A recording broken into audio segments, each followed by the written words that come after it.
नमस्कार दोस्तों, आज हम यूपीएससी 2020 का प्रीवियस ईयर का क्वेश्चन करेंगे क्योंकि हम लोग 2019 तक कर चुके हैं। तो आइए आज का प्रश्न देखते हैं। 2020 के प्रश्न पत्र में जियोग्राफी का पहला प्रश्न दिया है, निम्नलिखित युग्मों पर विचार कीजिए। उपयुक्त युग्मों में से कौन सा सही सुमेलित है ये बताना है। तो इसमें एक तरफ नदी दिया है और दूसरी तरफ दिया है में जाकर मिलती है, मतलब यह नदी किस सागर में जाकर मिलती है ये हम लोगों को बताना है। ओके, तो अब चलते हैं, क्वेश्चन देखते हैं। इसमें पहला स्टेटमेंट दिया है कि मेकांग अंडमान सागर। तो ये स्टेटमेंट गलत है क्योंकि मेकांग जो है वो साउथ चाइना सी में जाकर मिलता है, अंडमान सागर में नहीं। तो पहला स्टेटमेंट गलत है क्योंकि जो मेकांग नदी है वो तिब्बत के पठार से निकलती है और दक्षिण चीन सागर में जाकर गिरती है। तो ये स्टेटमेंट गलत हो जाएगा। अब एक जहाँ जहाँ है उसको हम डिलीट कर देंगे, ठीक है। ऐसे में हमारा दूसरा ऑप्शन भी गलत हो जाएगा क्योंकि देखिए कहीं बच नहीं रहा, दूसरा भी गलत हो जाएगा। लेकिन एक बार देख लेते हैं। दूसरा दिया है थेम्स। तो थेम्स जो है ना वो आयरिश सागर में नहीं है, वो है आपका नॉर्थ सी में। तो दोनों ऑप्शन अब गलत हो गया। अब तीसरा देखते हैं। तीसरा दिया है ओल्गा कैस्पियन सागर। तो ये बिल्कुल सही है, ओल्गा कैस्पियन सागर में जाकर मिलता है और ये यूरोप की सबसे लंबी नदी भी है, मध्य रूस से होकर दक्षिण रूस और कैस्पियन सागर में जाकर बहती है। तो ये स्टेटमेंट सही है, तीसरा सही है। अब अगर चौथा सही हुआ तो हमारा ऑप्शन हो जाएगा सी, अगर चौथा गलत हुआ तो हमारा ऑप्शन हो जाएगा बी। चौथा दिया है जाम्बेजी हिंद महासागर। तो ये बिल्कुल सही है क्योंकि जाम्बेजी जो है वो अफ्रीका की चौथी सबसे लंबी नदी है, हिंद महासागर में आकर गिरती है। जाम्बेजी की सबसे प्रसिद्ध विशेषता विक्टोरिया फॉल्स है यहाँ पर, ठीक है। हमारा ऑप्शन हो जाएगा सी। चलते हैं नेक्स्ट क्वेश्चन की ओर। अगला प्रश्न दिया है, खेती में बायोचार का क्या उपयोग है और उपयुक्त कथनों में से कौन सा सही है ये बताना है। तो इसमें पहला स्टेटमेंट दिया है कि बायोचार ऊर्ध्वाधर खेती यानी कि वर्टिकल फार्मिंग की बात कर रहा है, में वृद्धि कर माध्यम के अंश के रूप में प्रयुक्त किया जा सकता है। तो ये जो किया जा सकता है लिखा है ना, ये संभावना सही होने की बढ़ा देता है। पहला स्टेटमेंट हम लोगों का सही है। दूसरा स्टेटमेंट दिया है, जब बायोचार वृद्धि कर माध्यम के अंश के रूप में प्रयुक्त किया जाता है तो वह नाइट्रोजन यौगिकीकारी सूक्ष्म जीवों की वृद्धि को बढ़ा देता है, ठीक है, ये सही है। तीसरा स्टेटमेंट देखते हैं। तीसरा स्टेटमेंट दिया है, जब बायोचार वृद्धि कर माध्यम के अंश के रूप में प्रयुक्त किया जाता है तब वह उस वृद्धि कर माध्यम की जल धारण क्षमता को अधिक लंबे समय तक बनाए रखने में सहायक होता है। बिल्कुल सही बात है, तीनों ही स्टेटमेंट सही हैं। तो हमारा जो विकल्प होगा वो हो जाएगा डी। चलते हैं नेक्स्ट क्वेश्चन की ओर। अगला प्रश्न दिया है कि कृषि में शून्य जुताई का क्या लाभ होता है। हम लोगों ने प्रीवियस ईयर में भी शून्य जुताई पर एक क्वेश्चन कर लिया है, आप वहां पर भी जाकर देख सकते हैं। और दिया है कि कौन सा सही है ये बताना है, ठीक है। तो इसमें जो पहला स्टेटमेंट दिया है वो दिया है, पिछली फसल के अवशेषों को जलाए बिना गेहूं की बुआई संभव। बिल्कुल सही बात है, इससे खेत में नमी भी बनी रहती है। तो ये स्टेटमेंट सही है। तो एक जहाँ जहाँ है उसको रखेंगे। तो ऐसे में हम 50-50 पर फिर आ चुके हैं क्योंकि हमने दो विकल्प डिलीट कर दिया, ठीक है। अब दूसरा स्टेटमेंट देखते हैं। दूसरा स्टेटमेंट दिया है, चावल की नई पौधे की नर्सरी बनाए बिना धान के बीजों का नम मृदा में सीधे रोपण कर देना, मतलब सीधे बो देना। पहले हम लोग बोते हैं उसको, फिर उसके बाद उखाड़ कर फिर से बैठाते हैं। तो इसमें डायरेक्ट सीधे बो देंगे, जैसे गेहूं को छींटते हैं वैसे इसको भी खेत में छींट देंगे। तो बिल्कुल सही बात है, ये भी स्टेटमेंट हम लोगों का सही है। तो एक और दो दोनों सही हैं। और तीसरा स्टेटमेंट देखते हैं। तीसरा दिया है, मृदा में कार्बन पृथक्करण संभव। बिल्कुल सही बात है, शून्य जुताई से मृदा में कार्बन पृथक्करण किया जा सकता है, इससे भूमि का अपरदन भी बहुत कम होता है, ठीक है। तो हमारा अब विकल्प हो जाएगा डी। चलते हैं नेक्स्ट क्वेश्चन की ओर। अगला प्रश्न दिया है, भारत में दालों के उत्पादन के संदर्भ में निम्नलिखित कथनों पर विचार कीजिए। उपयुक्त कथनों में से कौन सा सही है ये बताना है। इस प्रश्न से आपको यह भी पता चलेगा कि कहीं कहीं लॉजिक मेथड कैसे काम करता है। तो आइए देखते हैं। इसमें पहला स्टेटमेंट दिया है कि उर्द की खेती खरीफ और रबी दोनों फसलों में की जा सकती है, ठीक है। तो सकती है आ गया, तो इसका मतलब ये स्टेटमेंट कहीं ना कहीं सही हो सकता है। तो मान लीजिए 1 मिनट के लिए आपको ये नहीं पता, लेकिन आप दूसरा स्टेटमेंट देखेंगे ना तो आपको तुरंत इसका आंसर निकल के आएगा। दूसरा स्टेटमेंट इसमें दिया है कि कुल दाल उत्पादन का लगभग आधा भाग केवल मूंग का ही होता है। आप सोचिए हम लोग सबसे ज़्यादा किस दाल का उपयोग करते हैं? सबसे ज़्यादा अरहर की दाल का उपयोग करते हैं हम लोग, मटर की दाल का उपयोग करते हैं, और यह कह रहा है सबसे ज़्यादा मूंग की दाल होती है, यानी कि आधा, यानी कि 50%। तो ये स्टेटमेंट तो गलत हो जाएगा लॉजिक से। तो ये स्टेटमेंट अगर गलत हो गया तो ऑप्शन हम लोगों का निकल के तुरंत आ जाएगा कि हम लोगों का आंसर हो जाएगा ए, पहला आंसर सही होगा। ठीक है, तीसरा विकल्प भी पढ़ लेते हैं एक बार। तीसरा दिया है पिछले 3 दशकों में जहां खरीफ दालों का उत्पादन बढ़ा वहीं रबी दालों का उत्पादन घटा। तो ये भी हमारा गलत हो जाएगा और ये भी गलत हो जाएगा, पहला विकल्प सही है। चलते हैं नेक्स्ट क्वेश्चन की ओर। अगला प्रश्न दिया है यह फसल उपोष्ण प्रकृति की है, उसके लिए कठोर पाला हानिकारक है। पाला जब गिरता है ना तो पत्ते खराब हो जाते हैं, पीले पड़ जाते हैं। विकास के लिए उसके कम से कम 110 पाला रहित दिवस और 50 से 100 सेंटीमीटर वर्षा की आवश्यकता होती है। ठीक है, हल्की सुअपवाहित मृदा उसके नमी धारण करने की क्षमता है और उसकी खेती के लिए आदर्श रूप से अनुकूलित है। यह फसल निम्नलिखित में से कौन सी है? तो यह जो फसल है ना, ये कपास की बात कर रहा है। कपास के लिए आपको बता दें यह उष्णकटिबंधीय और उपोष्णकटिबंधीय स्थितियों में उगाया जाता है। जो कठोर पाला होता है इसके लिए काफ़ी हानिकारक होता है। अगर हम तापमान की बात करें तो यह 21 डिग्री सेल्सियस से 30 डिग्री सेल्सियस के बीच में अनुकूलित होता है। इसके लिए वर्षा मैंने पहले बताया आपको 50 से 100 सेंटीमीटर वर्षा होनी चाहिए। अगर बात करें यह किस प्रकार की मिट्टी में पैदा होता है तो काली कपासी जो मिट्टी होती है उसमें पैदा होता है। अगर हम राज्य की बात करें किस राज्य में सबसे ज़्यादा होता है तो सबसे ज़्यादा कपास का उत्पादन गुजरात में, फिर महाराष्ट्र में, फिर तेलंगाना में, फिर आंध्र प्रदेश में, उसके बाद राजस्थान में होता है। चलते हैं नेक्स्ट क्वेश्चन की ओर। अगला प्रश्न दिया है भारत में गन्ने की खेती में वर्तमान प्रवृत्तियों के संदर्भ में निम्नलिखित कथनों पर विचार कीजिए। ठीक है, इस तरह का क्वेश्चन यूपीएससी बार बार पूछता है। 2021 में भी गन्ने से रिलेटेड एक क्वेश्चन है, तो जब हम लोग 2021 का प्रश्न पत्र करेंगे तो उसमें देखेंगे। तो इसका पहला जो स्टेटमेंट है वो हम लोग देखते हैं। पहला स्टेटमेंट दिया है जब बर्ड चिप सेटलिंग को नर्सरी में उगाकर मुख्य कृषि भूमि में अधिरोपित किया जाता है तब बीज सामग्री में बड़ी बचत होती है। बिल्कुल सही बात है। बर्ड चिप तकनीकी जो है इसमें केवल जो उसमें कली होती है, जो आँखें होते हैं, उसका केवल प्रयोग किया जाता है और इसे प्लास्टिक में रख सकते हैं या ट्रे में रखकर नर्सरी में इन कलियों को उगाया जाता है और पौधा बना दिया जाता है।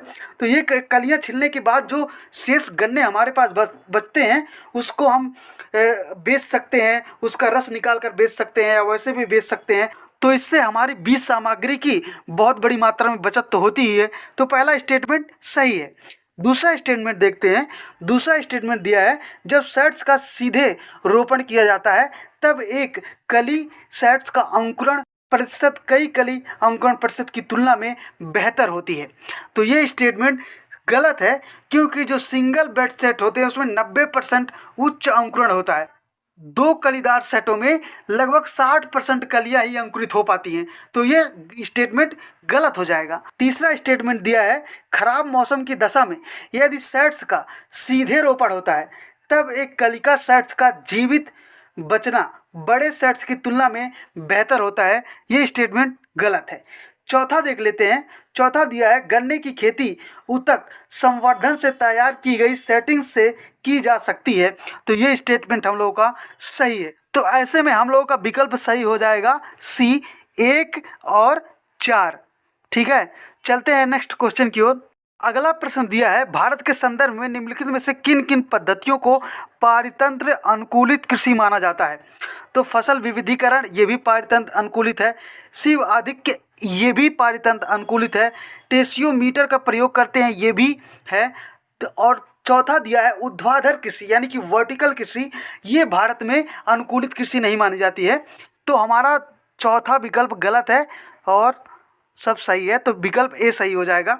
अब देखते हैं थोड़ा इसके बारे में। देखिए, ये जो फसल विविधीकरण है, यानी कि इसका मतलब ये होता है अलग अलग फसलें बोना। यानी कि जैसे कहीं कहीं होता है कि गेहूं बोते हैं, चावल बोते हैं, फिर गेहूं फिर चावल, तो ऐसे नहीं। उसको अधिक मात्रा में और व्यापक मात्रा में अगर हम उस भूमि का उपयोग करेंगे, विविधीकरण करेंगे, अलग अलग चीज़ें उसमें बोएंगे अलग अलग टाइम पर, तो इससे उसकी खेत की जो है उर्वरा शक्ति बढ़ती है। तो पहला स्टेटमेंट सही हो जाएगा। दूसरा स्टेटमेंट जो इसमें दिया है शिव अधिक, इसका मतलब ये होता है इसमें फलीदार जो सब्जियां होती हैं उसको उगाने से क्या होता है, वायुमंडलीय नाइट्रोजन को ठीक कर देता है। यहाँ यूरिया और अमोनिया नाइट्रेट जैसे रासायनिक उर्वरक का उपयोग भी कम होता है। ठीक है, तो ये भी ऑप्शन हम लोगों का सही हो जाएगा। और तीसरा दिया है टेस्टियोमीटर का उपयोग। टेस्टियोमीटर का उपयोग सिंचाई शेड्यूलिंग में किसान करते हैं, तो इससे भी हम अनुकूलित कृषि कर सकते हैं। ठीक है, तो ये ऑप्शन सही हो जाएगा। चौथा जो दिया है ऊर्ध्वाधर कृषि, वर्टिकल जो फार्मिंग है, ये एक कृत्रिम प्रक्रिया होती है। इसमें घर के अंदर फसल को उगाते हैं। यह पौधों के सीधे विकास को अनुकूलित करने के उद्देश्य से नियंत्रित एक वातावरण बनाया जाता है। ठीक है, और उसमें हम लोग पौधों को उगाते हैं। तो यह नेचुरल कृषि नहीं है, इसको अनुकूलित कृषि के अंदर नहीं रख सकते। तो हमारा चौथा विकल्प गलत हो जाएगा और बाकी सब सही हो जाएगा। तो हम लोगों ने पहले विकल्प पर ट्रिक लगा दिया था कि ए होगा। चलते हैं नेक्स्ट क्वेश्चन की ओर। अगला प्रश्न दिया है कृषि में फर्टिगेशन के क्या लाभ हैं, और 4 स्टेटमेंट दिया है और दिया है कि नीचे दिए गए कोट का सही उत्तर चुनिए। हमको सही उत्तर चुनना है। पहला स्टेटमेंट इसमें दिया है सिंचाई जल की क्षारीयता का नियंत्रण संभव, तो बिल्कुल सही बात है। फर्टिगेशन से जल की क्षारीयता को कम किया जा सकता है, उस पर नियंत्रण किया जा सकता है। दूसरा स्टेटमेंट इसमें दिया है रॉक फास्फेट और सभी अन्य फास्फेटिक उर्वरकों का सफलता के साथ अनुप्रयोग संभव। ये स्टेटमेंट गलत है, क्योंकि रॉक फास्फेट और अन्य सभी फास्फेटिक उर्वरकों का उपयोग फर्टिगेशन के माध्यम से संभव नहीं हो सकता। तो दूसरा स्टेटमेंट हमारा गलत हो जाएगा। तीसरा स्टेटमेंट दिया है कि पौधे के लिए पोषक बढ़ी हुई मात्रा में सुलभ किया जा सकता है, तो ये बिल्कुल सही बात है। चौथा दिया है रासायनिक पोषकों के निष्छालन में कमी संभव, तो बिल्कुल सही बात है, कमी संभव हो सकता है। तो ऐसे में हमारा जो विकल्प होगा वो सही हो जाएगा सी, 1, 3 और 4। चलते हैं नेक्स्ट क्वेश्चन की ओर। अगला प्रश्न दिया है निम्नलिखित खनिजों पर विचार कीजिए। भारत में उपयुक्त कौन से आधिकारिक रूप से नामित प्रमुख खनिज हैं, ये बताना है। ठीक है, तो इसमें पहला स्टेटमेंट दिया है बेंटोनाइट, दूसरा दिया है क्रोमाइट, तीसरा दिया है कायनाइट और चौथा दिया है सिलिमेनाइट। तो इसमें जो पहला दिया है बेंटोनाइट, ये आधिकारिक रूप से नामित प्रमुख खनिजों के अंतर्गत नहीं आता है, तो पहला स्टेटमेंट गलत हो जाएगा। बाकी तीनों सही है, तो हमारा विकल्प सही हो जाएगा आई थिंक डी में है ना। हाँ, तो हम लोग का विकल्प सही हो जाएगा डी। महासागर औसत तापमान के संदर्भ में निम्नलिखित में से कौन सा कथन सही है, और नीचे दिए गए कूट का प्रयोग करके बताइए कौन सा उत्तर सही होगा, चुनना है। तो इसमें पहला स्टेटमेंट दिया है महासागर औसत तापमान को 26 डिग्री सेल्सियस समताप की गहराई तक मापा जाता है, जो जनवरी मार्च में हिंद महासागर के दक्षिण पश्चिम में 129 मीटर पर होती है। तो ये स्टेटमेंट गलत है। इस तरह का जब फैक्ट देता है कि 129 मीटर पर है, दक्षिण से पश्चिम है, तो ये अमूमन गलती होता है। मैं यह भी बता देता हूँ क्यों यह गलत है। दरअसल महासागर का औसत तापमान जो है, इसका जब हम विश्लेषण करते हैं जनवरी मार्च की अवधि के दौरान, तो समुद्र की तापीय ऊर्जा को मापने के लिए 26 डिग्री सेल्सियस समताप की आवश्यकता तो होती है, यहाँ तक गहराई तक हम मापते हैं, लेकिन 26 डिग्री सेल्सियस समताप रेखा 50 से 100 मीटर की अलग अलग गहराइयों पर देखी जाती है, न कि दक्षिण से पश्चिम या इधर या उधर। तो ये स्टेटमेंट गलत हो जाएगा। और दूसरा स्टेटमेंट इसमें दिया है कि महासागर औसत तापमान को जनवरी मार्च में एकत्रित किया जाता है, जो उसे यह निर्धारित करने के लिए प्रयोग किया जाता है कि मानसून में वर्षा की मात्रा एक निश्चित दीर्घकालीन औसत वर्षा से कम होगी या अधिक, यह मापने के लिए। बिल्कुल सही है कि मार्च के बाद अप्रैल मई जून में मानसून आता है, तो उससे पहले यह आकलन करने के लिए किया जाता है। तो ये स्टेटमेंट हम लोग का सही है, तो हमारा विकल्प हो जाएगा बी। चलते हैं नेक्स्ट क्वेश्चन की ओर। अगला क्वेश्चन सियाचिन हिमनद के बारे में दिया है सियाचिन हिमनद कहाँ स्थित है। तो सियाचिन हिमनद जो है ना, नुब्रा घाटी के उत्तर में स्थित है। तो हमारा विकल्प कौन सा, नुब्रा घाटी के उत्तर में हमारा विकल्प डी सही हो जाएगा। अब इस तरह का क्वेश्चन यूपीएससी ने 2019 में भी पूछा था, वहाँ पर भी हम लोगों ने देखा था। चलते हैं नेक्स्ट क्वेश्चन की ओर। अगला प्रश्न जेट धाराओं के बारे में दिया है, चक्रवात के बारे में दिया है। इस तरह का क्वेश्चन हम लोगों ने प्रीवियस ईयर में भी किया है, तो वहाँ पर भी आप जाकर देख सकते हैं। सेम ऐसा क्वेश्चन नहीं है, लेकिन उसमें जेट धाराएं, चक्रवात, इस तरह की चर्चा उसमें की गई है। ठीक है, तो इसका पहला स्टेटमेंट दिया है, जेट प्रवाह केवल उत्तरी गोलार्ध में होता है। तो ये स्टेटमेंट गलत है। जेट प्रवाह जो है वो उत्तरी गोलार्ध में नहीं होता, हर जगह हो सकता है जेट प्रभाव, लेकिन 40 डिग्री से 60 डिग्री अक्षांश के बीच में। ठीक है, तो ये स्टेटमेंट गलत है। दूसरा स्टेटमेंट दिया है, केवल कुछ चक्रवात ही केंद्र में वाताक्ष उत्पन्न करते हैं। तो बिल्कुल ठीक बात है, वाताक्ष मतलब होता है आंखें। तो सारे जो चक्रवात होते हैं वो आंखें उत्पन्न नहीं करते, कुछ चक्रवात ही होते हैं जो काफ़ी भयानक होते हैं, उनमें इस तरह की स्थितियां होती हैं। तो दूसरा स्टेटमेंट हम लोगों का सही है, और पहला तो हमने कहा गलत है। तीसरा देख लेते हैं, चक्रवात की वाताक्ष के अंदर का तापमान आसपास के तापमान से लगभग 10 डिग्री सेल्सियस कम होता है। तो ये स्टेटमेंट जो है यहाँ पर गलत हो गया कि कम होता है, कम नहीं होता, अधिक हो सकता है। तो हमारा तीसरा ऑप्शन गलत हो गया। तो हम लोग का विकल्प कौन सा सही हो जाएगा, तो हम लोग का विकल्प सही हो जाएगा, इसमें केवल एक ही विकल्प सही हुआ है, वो है दूसरा। ठीक है, तो हम लोग का विकल्प सही हो जाएगा सी। थोड़ा सा इसको ऊपर करना पड़ेगा क्योंकि दिख नहीं रहा है। तो हम लोग का विकल्प सी सही हो जाएगा। अब हम कल 2021 का जियोग्राफी का पीवाईक्यू करेंगे, और अगर यह सीरीज आपको पसंद आ रही है तो प्लीज़ लाइक द वीडियो और ज़्यादा से ज़्यादा लोगों के साथ शेयर कीजिए, और प्लीज़ चैनल को ज़रूर सब्सक्राइब कीजिए ताकि जो भी आने वाली वीडियो है आपको उसका इन्फॉर्मेशन मिल सके। Thank you so much.